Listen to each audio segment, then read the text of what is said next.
Everyone, in some way or another, will have their own confrontation meeting experience.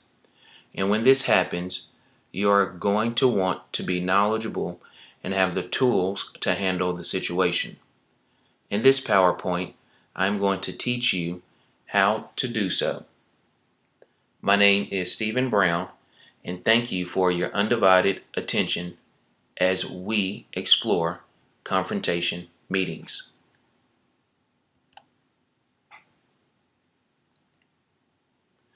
When dealing with confrontation meetings, it is important to understand the definition. In a confrontation meeting, the team examines its own effectiveness and health, and it develops an action plan to address major areas of ineffectiveness and dissatisfaction. I must note that confrontation meetings shouldn't always be used with a negative connotation. In many cases, it is beneficial to get certain matters out in public so that you can address them. The whole purpose of this approach is to address or explore team conflicts and team obstacles. This approach can be used but not limited to situations like examining the inner workings of an organization, when the top management wants to improve the work environment, and if an organization is experiencing or have experienced some major changes. Beckert argued that a confrontation meeting should be done in 7 phases that would take a half a day or a whole day's time.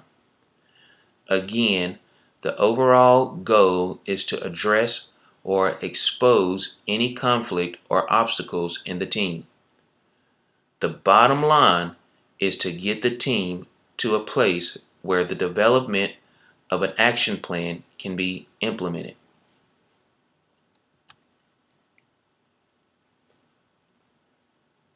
In this section, we're going to review the strengths and weaknesses of a confrontation meeting intervention. Starting with the strengths, there are many different ones. Some of the major strengths can be that this approach can improve direct communication between individuals and can help organizations solve day-to-day problems. It also can help create a better work environment while increasing the morale of employees. This intervention is not immune to weaknesses. This approach can fail when the practitioner or team leader does not listen or accept input from other team members. The action plan can fail if the leaders don't follow up with agreed upon solutions. It is important not to set overly aggressive goals that can't be met. So let's put this theory into practice. Let's explore how one might use confrontation meetings as an intervention. Hypothetically speaking, let's say a company is getting a new CEO. The new CEO will be someone that has worked for the company internally for a long time. The new CEO believes that the company should be going in one direction, but the board and other parts of leadership have their own opinions.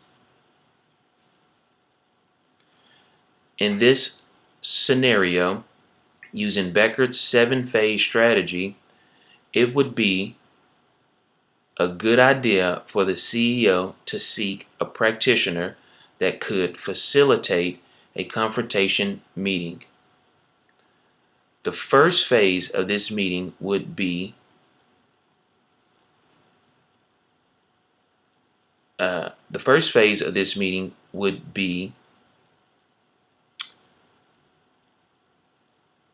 climate setting. This is where a practitioner would set the tone and expectation for the meeting. The second phase would be the information collecting. This is when the group is divided into subgroups. The purpose of this is for each subgroup to list obstacles that could stand in the way of achieving goals and come up with strategies to remove those obstacles. The third phase is information sharing. This is when a representative from each subgroup reports back to the larger group. Phase 4 is priority setting and group action planning. This is where each group is reformed into a functional unit. The purpose of this phase is to prioritize problems that were shared in phase 3 and identify issues that should be given the most attention. In phase 5 is the organization action plan. This is where the subgroups share their priorities with the larger group. Phase 6 is immediately following up with the stakeholders.